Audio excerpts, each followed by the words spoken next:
인생이란 참으로 신기한 거예요. 가장 차갑고 어두운 순간이 오히려 새로운 문을 열어주는 때가 있더라고요.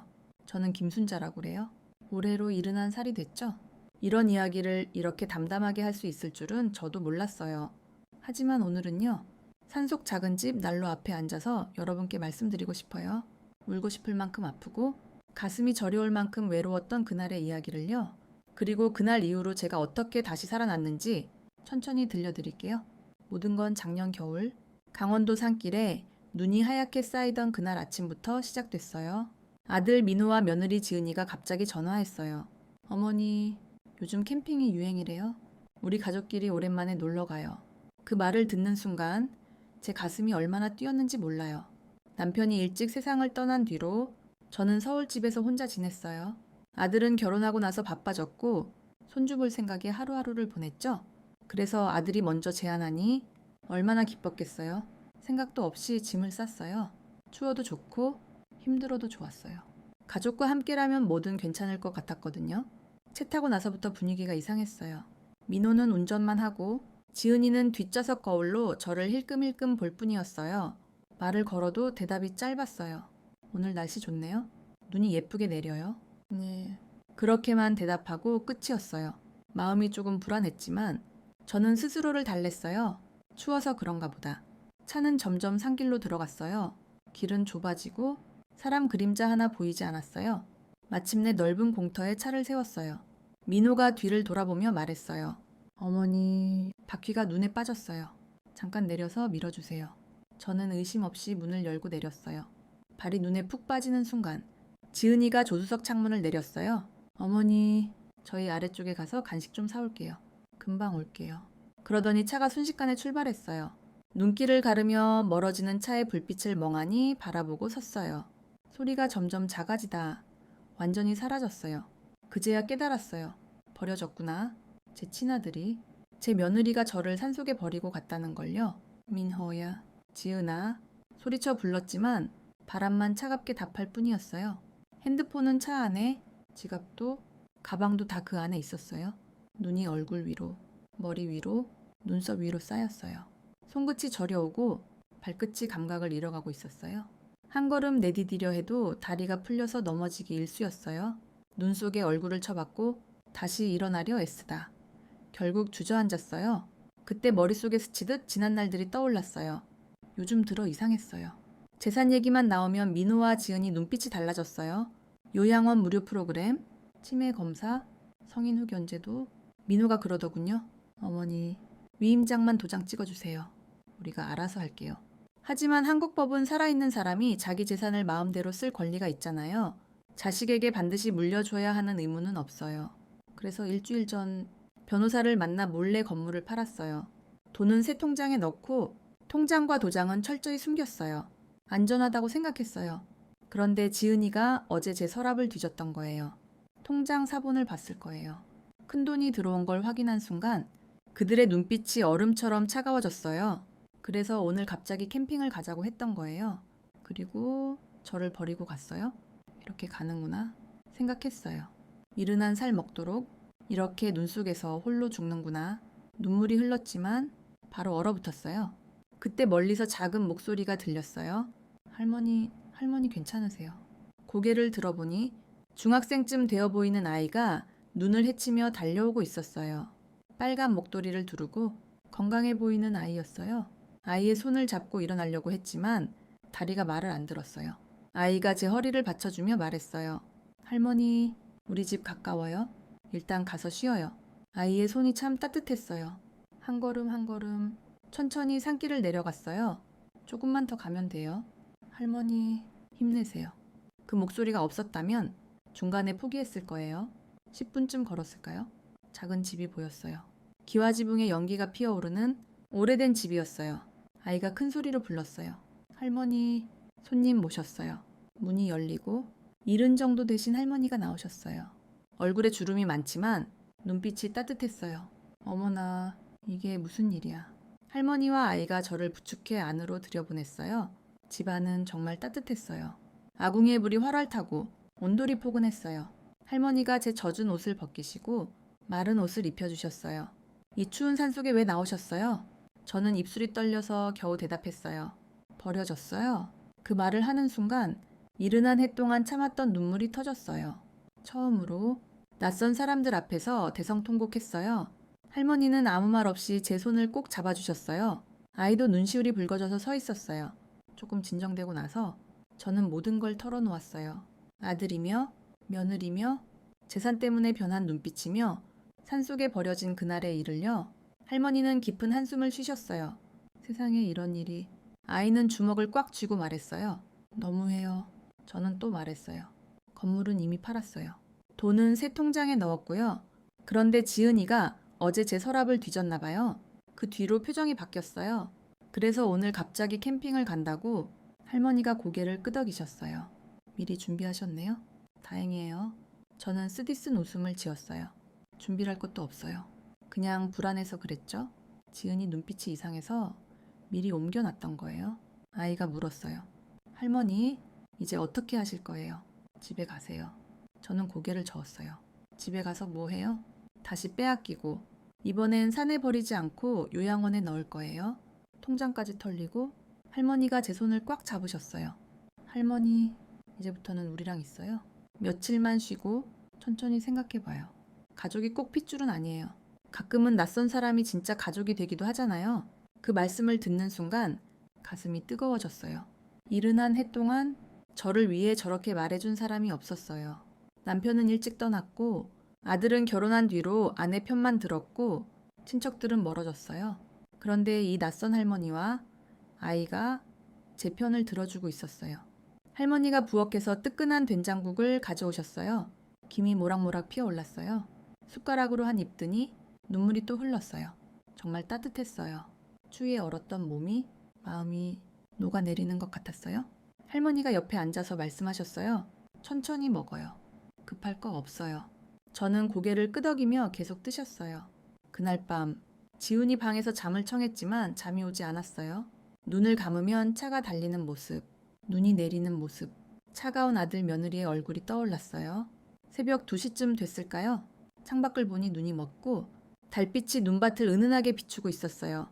아름다웠어요. 그리고 저는 생각했어요. 순자야, 너 아직 살아있어. 그리고 이제부터는 너를 위해 살아.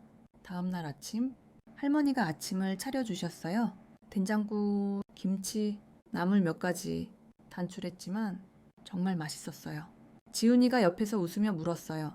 할머니, 오늘은 좀 나아지셨어요? 저는 미소 지으며 대답했어요. 훨씬 나아졌어? 할머니가 말씀하셨어요. 할머니, 이제부터 천천히 살아요. 아직 늦지 않았어요.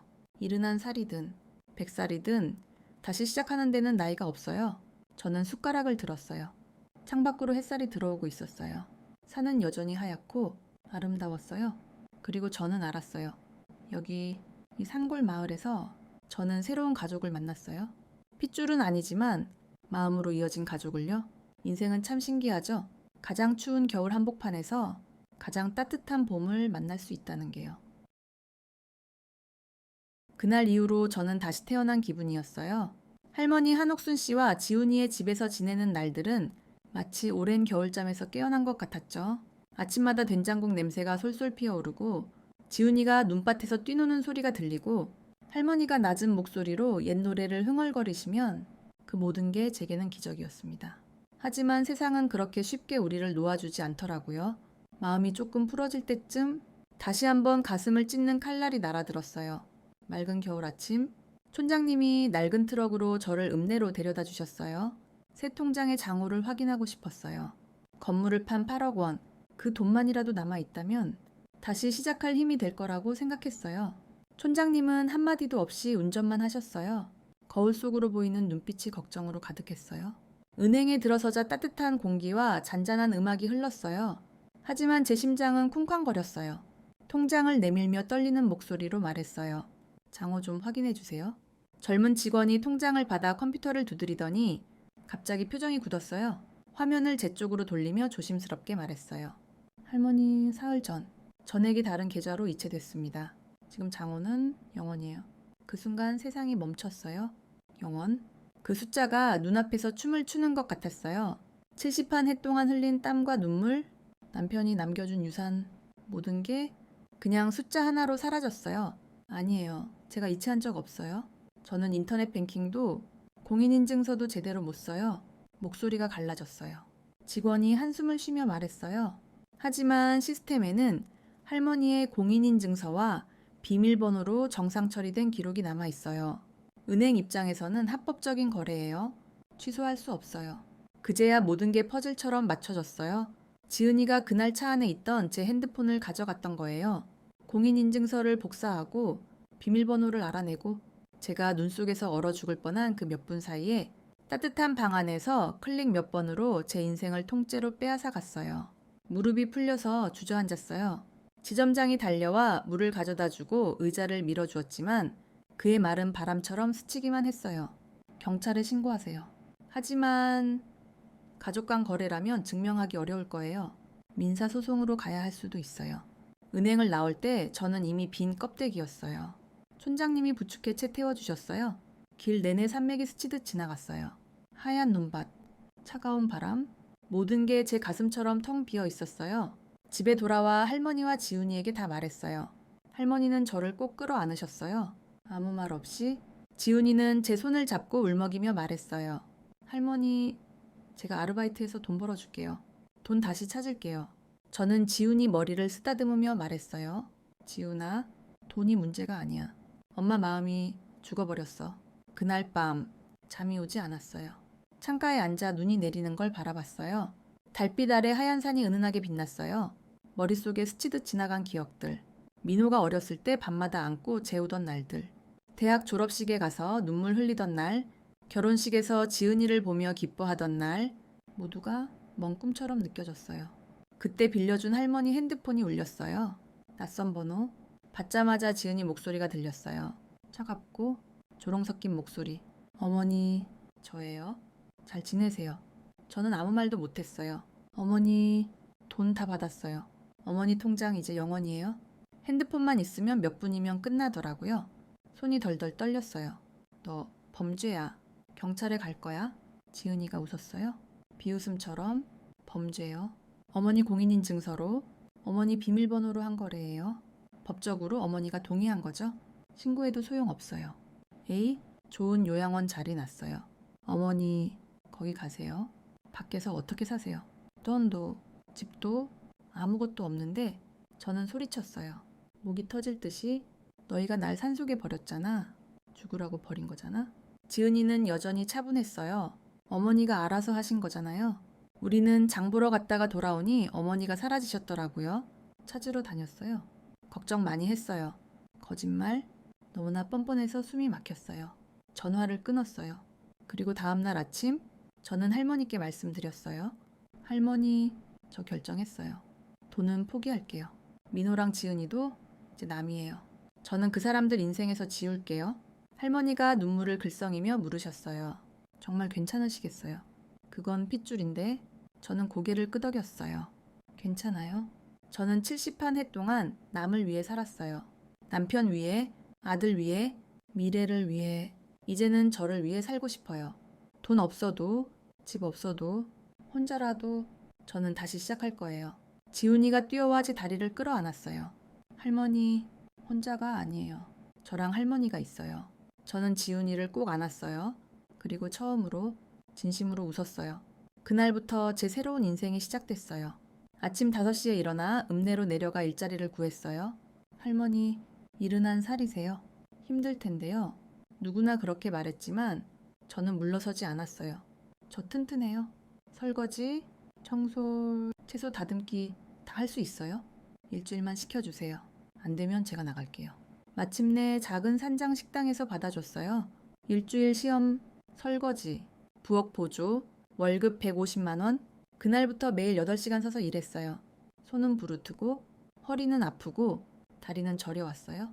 하지만 집에 돌아올 때마다 느꼈어요. 이 고통은 제 것, 이 피로도 제 것, 그리고 이 자부심도 제 거예요. 첫 월급날 150만 원 봉투를 받아들었을 때 저는 그 자리에서 눈물이 났어요. 그 돈을 새 통장에 넣었어요. 아무도 모르는 제 통장. 그리고 다이어리에 적었어요. 오늘 내 손으로 번 첫 돈. 이제부터는 나를 위해 모을 거야. 그리고 저는 점점 변했어요. 아침에 눈 뜨면 창밖 눈밭을 보며 미소 지었고 퇴근 후에 지훈이와 함께 산책하며 웃었고 할머니와 된장국을 나눠 먹으며 이야기를 나눴어요. 과거의 상처는 아직 아프지만 더 이상 그 상처가 저를 지배하지 않았어요. 저는 깨달았어요. 인생은 때로 모든 걸 빼앗아 가지만 그 대신 가장 소중한 걸 돌려주기도 해요. 바로 나 자신을요.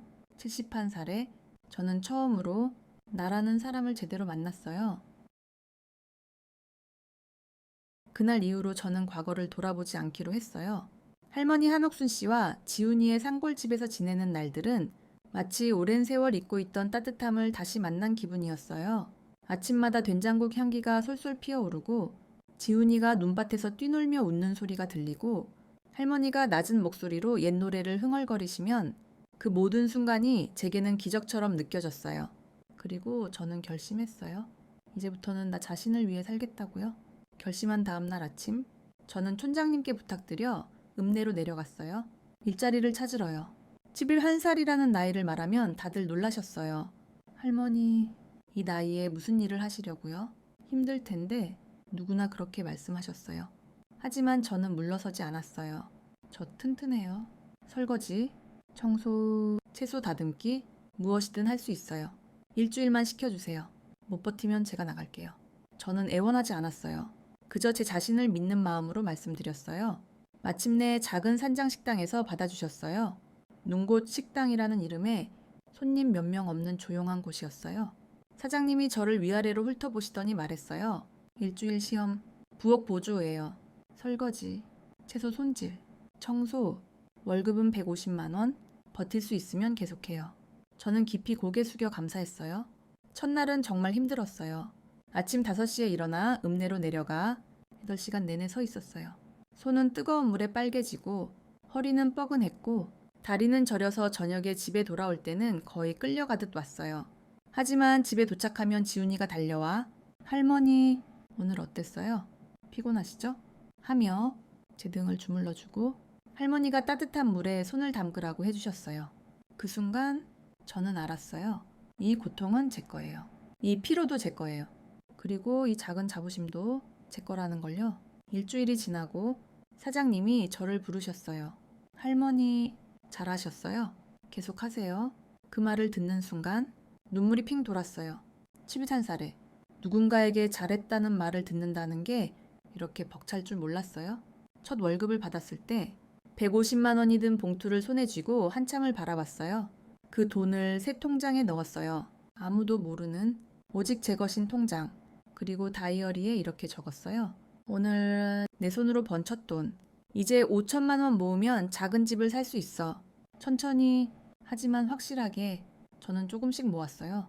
점심은 집에서 싸간 도시락으로 해결하고 손님들이 주시는 작은 팁도 한 푼도 빠짐없이 통장에 넣었어요.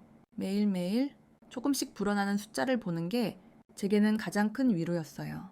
이 일 외에 저는 읍내 노인복지관에서 서예를 배우기 시작했어요. 주 2회, 저녁 7시부터 처음엔 손이 떨려서 먹물이 번지고 글씨가 엉망이었어요. 하지만 선생님이 웃으며 말씀하셨어요. 글씨는 마음이에요. 예쁘게 쓰는 게 중요한 게 아니라 그 순간을 즐기는 게 중요해요. 그곳에서 김혜진 할머니를 만났어요. 12살, 남편을 먼저 보내고 혼자 사는 분이었어요. 항상 밝게 웃으시고 힘든 일을 겪어도 인생은 계속 흘러가니까 웃으며 가는 게 제일이야 하시던 분. 저희는 곧 친구가 됐어요. 수업 끝나고 근처 찻집에서 유자차를 마시며 서로의 이야기를 나눴어요. 혜진 할머니가 물으셨어요. 순자씨, 왜 이제 와서 서예를 시작하세요?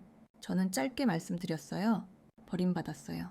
돈도 가족도 잃었어요. 그래서 다시 태어나고 싶었어요. 할머니가 제 손을 잡으셨어요. 나도 그랬어. 하지만 깨달았지. 늙었다고 끝나는 게 아니야. 늙었기 때문에 더 자유로울 수 있다는 걸 그 말씀을 듣고 저는 많이 울었어요. 하지만 그 눈물은 아픔이 아니라 해방의 눈물이었습니다. 저는 계획을 세웠어요. 월급 150만 원, 거의 다 저축, 팁과 작은 용돈을 더하면 대략 33개월이면 5천만 원. 그 돈으로 작은 집을 사겠다고요.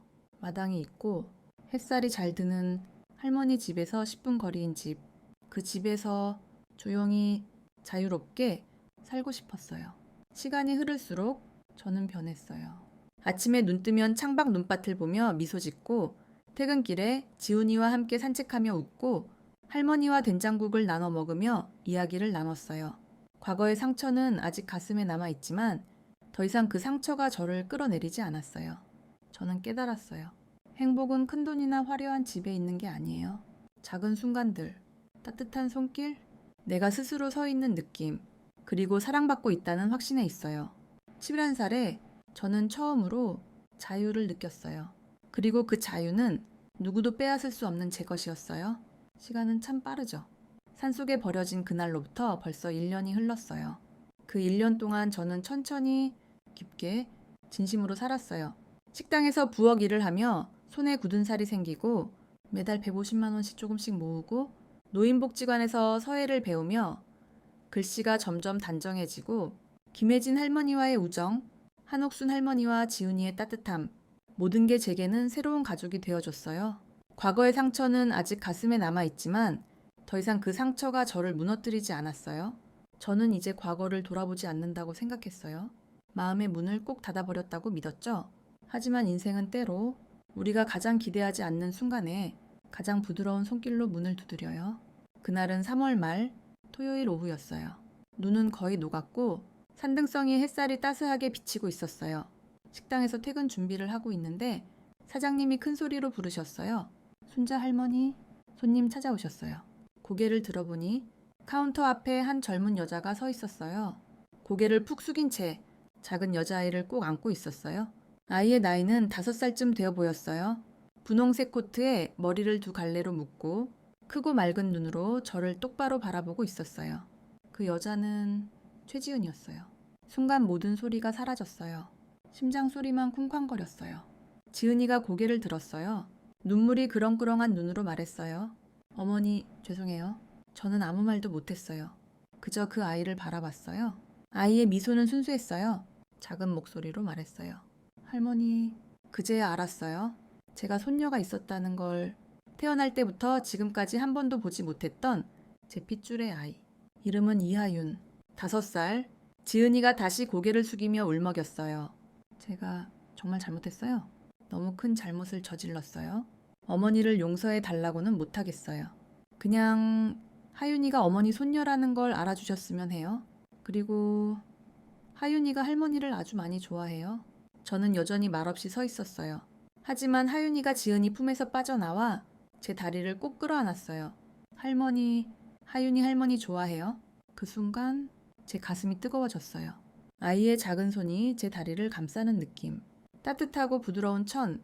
저는 무릎을 꿇고 아이를 안아 올렸어요. 아이는 가벼웠어요. 우유와 햇살 냄새가 났어요. 아이가 제 뺨에 뺨을 비비며 말했어요. 할머니 따뜻해요. 하윤이 할머니 많이 보고 싶었어요. 눈물이 흘렀어요. 하지만 이번 눈물은 아픔이 아니라 오랜만에 만난 사랑의 눈물이었습니다. 지은이가 무릎 꿇고 울면서 말했어요. 어머니, 돈은 갚을게요. 천천히라도 꼭 갚을게요. 이미 500만 원은 모아서 왔어요. 그리고 하윤이가 할머니를 만날 수 있게 해주세요. 그것만으로도 충분해요. 저는 한참을 지은이를 바라봤어요. 그녀의 눈에는 예전의 차가움 대신 진심 어린 후회와 절박함이 있었어요. 저는 한숨을 쉬며 말했어요. 돈은 필요 없어. 하지만 하윤이는 언제든 와도 돼. 지은이가 바닥에 머리를 조아렸어요. 고맙습니다. 정말 고맙습니다. 그날부터 지은이는 매주 한 번씩 하윤이를 데려왔어요. 식당에서 만나기도 하고 산골 집까지 올라오기도 했어요. 저는 지은이와는 길게 말하지 않았어요. 아직 용서할 수 없었으니까요.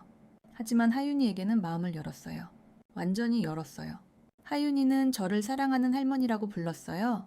할머니 무릎에 앉아서 옛날 동화를 듣고 싶어 했고 할머니와 함께 마당에 나가 꽃을 보며 깔깔 웃었고 할머니가 대충 말아준 김밥을 맛있게 먹었어요. 작은 손으로 제 손을 꼭 잡고 산책할 때 저는 매번 가슴이 벅찼어요. 어느 여름 오후 민호도 찾아왔어요. 식당 문 앞에 서서 고개를 깊이 숙였어요. 어머니, 죄송합니다. 저는 어머니의 아들이 될 자격이 없어요. 용서해 달라고는 못하겠어요. 그저 어머니가 지금 행복하시다는 걸 알게 되어 다행이에요. 저는 그를 한참 바라봤어요. 한때 제 전부였던 아들, 지금은 낯선 사람. 저는 가볍게 고개를 끄덕였어요. 그래, 돌아가? 울지 않았어요. 이미 충분히 울었으니까. 하지만 하윤이가 뛰어나와 할아버지, 이 할머니예요. 할머니 진짜 좋아요. 이야기도 재밌게 해주시고 따뜻하시고 라고 외치는 순간 저는 또 울었어요. 이번엔 행복해서 하윤이는 제 작은 태양이 되었어요. 아이 때문에 더 일찍 일어나 김밥을 예쁘게 말았고 더 많이 웃게 되었고 저축을 더 열심히 했어요. 조금이라도 빨리 작은 집을 사고 싶었어요. 하윤이가 놀 수 있는 마당이 있는 집, 그리고 1년 뒤 마침내 그 꿈이 이루어졌어요. 오래된 집, 넓은 마당, 햇살이 가득한 곳, 할머니 집에서 걸어서 10분 거리. 이사하는 날 하윤이가 제일 먼저 뛰어다니며 외쳤어요. 할머니, 우리 집에 정원이 있어요. 꽃 심어요. 저는 하윤이를 안고 마당 한가운데 앉았어요. 봄 햇살이 따뜻하게 내리쬐고 벚꽃 잎이 하늘에서 흩날렸어요. 하윤이가 고개를 들고 웃으며 말했어요. 할머니, 하윤이 할머니 제일 좋아해요. 저는 아이를 꼭 끌어안았어요. 눈물이 흘렀지만 이번엔 기쁨의 눈물이었습니다. 그 순간 깨달았어요. 인생은 큰 원을 그려요. 가장 차가운 겨울 산속에서 버려졌던 그날부터 가장 따뜻한 봄 햇살 아래 손녀를 안고 있는 지금까지 저는 핏줄의 배신을 잃었지만 가장 순수하고 진심 어린 사랑을 얻었어요. 낯선 이들이 가족이 된 사랑, 자신을 위해 다시 일어선 사랑, 그리고 5살 손녀의 맑은 사랑. 저는 김순자예요. 21살에 산속 눈밭에서 죽을 뻔했던 여자. 하지만 다시 살아났어요. 그것도 가장 아름답게 봄 햇살 아래 하윤이를 꼭 안으며 속삭였어요. 하윤아, 할머니도 너를 제일 사랑해. 그리고 이제 알았어. 할머니의 진짜 봄은 네가 온 그날부터 시작됐어. 인생은 결국 사랑으로 돌아오더라고요.